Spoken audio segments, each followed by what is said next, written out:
Now, learning is an experience, and I've got to tell you, it's my job to make it a fantastic, wonderful experience. Now, you all went to school, and I'm pretty sure you can all remember that one kid that you had in the class, the naughty one. He's always in trouble for everything. He's always breaking all the rules. You remember that kid, right? Well, there's one kid in my class who is always getting into trouble and breaking all the rules, but it's me, the teacher. And it causes a lot of problems because I do all sorts of crazy things. And the reason why I do crazy things is because I like to encourage mavericks, trailblazers, the weirdos, the crazies, the lunatics, the ones that stand out. Because in life, there's so much pressure on young people to blend in. But all young people really want to do is stand out. So when I became a teacher, I decided that I would just teach the lessons that can't be taught. And I'd do that not through textbooks and lectures, but by making experiences happen. Let me tell you a little bit about what I mean. So I have a wonderful lesson that I love to teach to my class in Denmark, all about playfulness. And playfulness is an amazing topic to begin with. And I designed this fantastic lesson with a guy called James Norwood, who runs the Lego Innovation Lab. So we had a lot of fun with it. But it's kind of boring to just play in your classroom because it's a sterile environment. It's not very exciting.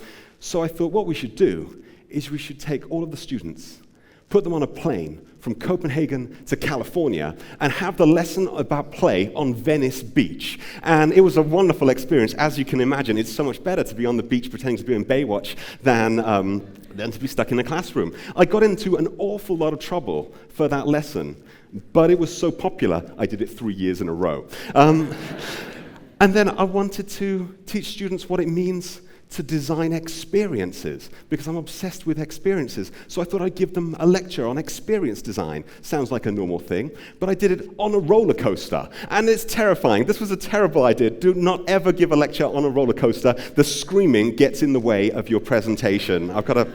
It's a nightmare. And I had another class, and I wanted to teach them about risk, because risk is one of those things that you can't learn about in a book. So I set my students the most terrifying homework of all, to go to the tallest skyscraper in Las Vegas and bungee jump from the top to the bottom. And let me tell you, it was a mandatory homework, so they had to do it. And when you're stood on the edge of 108 stories, looking down, holding on for your dear life, you know everything you need to know about risk management in that moment. So this is why I'm teaching the things that can't be taught. And trust me, nobody ever falls asleep in any of my lessons. That's for sure. But the reason why I do this is because when I was a kid, I did fall asleep in a lot of my lessons. Maybe you did too. Maybe you had that one teacher who you thought was brilliant, who was inspiring, who gave you an experience that could last a lifetime. But you probably had lots of other teachers and lots of other lessons that were just a struggle, that were just boring, that were just dull. I'm pretty sure that everybody has been writing a report at 4 a.m. the day before the deadline, and when it comes time to hand it in, you've got no relationship to what you've just written. You're just glad to have it out and finished, right? We've all had those late nights, I'm pretty sure. And I don't want students to ever have that kind of experience. I want learning to be a once-in-a-lifetime experience. But I also think that for a young person, a once-in-a-lifetime experience should happen more than just once in a lifetime. And that's what I'm trying to create. So why is this important for you? Like, why am I telling you this? Why am I telling you about what I'm teaching? Well, you guys may not know it yet, but in a strange way, we're all teachers. Someone right now is learning something from you. Maybe you're a parent to a child that's learning something from you. Maybe a friend is learning something from you. Maybe a colleague is helping a coworker learn something from you. Maybe a partner is helping a lover learn something from you. All the time, we're teaching hundreds and hundreds of lessons.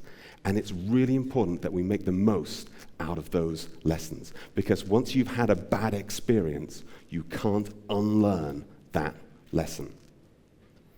Now, I set myself a challenge because, as you can tell, I like challenges. I like doing extreme things with my students. And I wondered if I could make something even more, if I could make a broader, wider experience, because roller coasters can only take about 20 students at a time, and I wanted to reach more people, and I couldn't fit them all on one roller coaster, so I had to do something bigger, and I had to do something better. But I didn't want it to come from me. I thought that maybe my students should design their own learning experience, and I should just let them get on with it. So I needed to pick a student. So I'd like to introduce one of my favorite students. This is Steffi. As you can see, she's doing her homework there in risk management. So it's a genuine thing. She's braver than me, that's for sure. And Steffi is an absolutely wonderful student who came to me and said, let's do something different. Let's work on making an incredible learning experience. So we spent a lot of time, nearly every day, like this, brainstorming, experimenting. She'd come up with something crazy. I'd cover my eyes because I would think, oh God, now we've got to build it. She'd come up with 1,000,001 different ideas, and I would just say yes to all of her ideas, to be really positive, really supportive. And if you say yes to somebody non-stop every day for 3 months, all sorts of wild and crazy things happen. And one of the interesting conversations we had was Steffi said, education's like a machine. It's like a factory. It's churning out students that are all the same, doing the same things. But we need to make a new kind of factory, a new kind of machine, a new kind of metaphor for education. And I thought this sounded like a pretty good idea, because we all know that factories churn out things. What if we built a factory that churned out ideas? Sounded pretty good. So we did it. We made it. We made something called the Factory of Imagination. Not a classroom, but a factory working on the machinery of people's minds. And I didn't know what a factory would look like. I've never opened a factory before. I don't know if anybody else has here. It's trickier than it may seem. And I thought it would be fun. So I opened it up to my students, and I thought maybe it will take 10 students to get involved. Let's ask a few students to stay back after class and give up all of their evenings and all of their weekends to build a factory. And I thought nobody would show up. I thought I'd be lucky if I got 10. But 150 students came after class. Not just from my classes, but from all the other classes and some of the neighboring schools as well. There was something about a concept of a factory of imagination that touched their hearts. So this is a core team of about 60 of my students learning from one another and learning from Steffi's right there at the front running the class. They developed into all sorts of different teams to build a factory. And we finally found a beautiful old building that was really huge, really dusty, really cold, derelict, and perfect for what we needed to take it over and build. And after 4 months of these 60 students working super hard, this is what it ended up like, a huge factory of imagination where we were able to teach 500 students from various different backgrounds completely for free in a completely wild and unusual way. And I'll show you what they made and what's inside the Factory of Imagination, because would you like a tour inside the Factory of Imagination, right? Okay, it's pretty nice. It's Willy Wonka style. So weird things started to show up, strange machinery, strange art, strange sculptures, old bits of factory equipment just started appearing absolutely everywhere. We had deliveries of hundreds of boxes. These are the boxes that you're supposed to think outside of, because it's always important to have that. And I love this. Little signs started popping up absolutely everywhere. If you think that's good, I'm purposefully not showing you the signs they put in the men's toilets. And all sorts of funny things happened. So the students started to wear hard hats, but they called them thinking hats because they said that their minds might get blown by all of the crazy things that they were learning. And they started to wear lab coats because they said, we're experimenting, we're amateurs, we don't know what we're doing, we just love doing it. And we're doing it and doing it and doing it absolutely every day. One thing that I did make a mega mistake as well. I gave some of my students megaphones because there's a lot of megaphones in factories. That's a disaster. That was one of the things that really went wrong. Never trust your students with megaphones. That's a mistake I won't make again. One of the beautiful things was the students started to carrying around black marker pens, permanent marker pens, and writing messages of encouragement on each other's heads. So this one says, "To Costas, keep innovating." And I love this supportive environment, because when these students were working, they weren't doing it for a grade. They weren't doing it for a tick in a box. They weren't doing it for a certificate at the end of the project or some mandatory homework. They were doing it because they loved what they were learning. One of the things that I also like, because I like to encourage the mavericks and crazies, this is Tripper, and he organized a protest against the opening of a factory of imagination. He was worried that it was going to mass produce too much imagination and the world might explode, so he organized a protest outside, which was really fun. It really fit in with the experience, and I love to encourage the outsiders. But as we started to build this environment, this crazy environment, people all around the world started to take notice. And they said, well, we want to come and work in the factory of imagination. I thought, wow, great. This is a wonderful opportunity to bring in these people, we call them thought processors. And so this is a great guy. This is Dan Goods. He came all the way from NASA. He's NASA's senior visual strategist.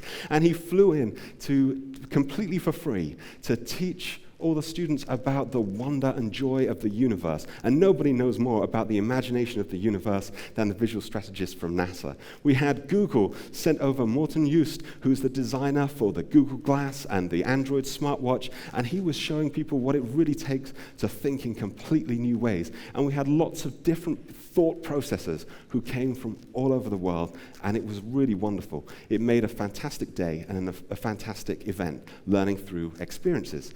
But the cool thing was, I wasn't really involved with this. I just let the students do it. I'm standing up here talking to you like this is all my big idea. No way.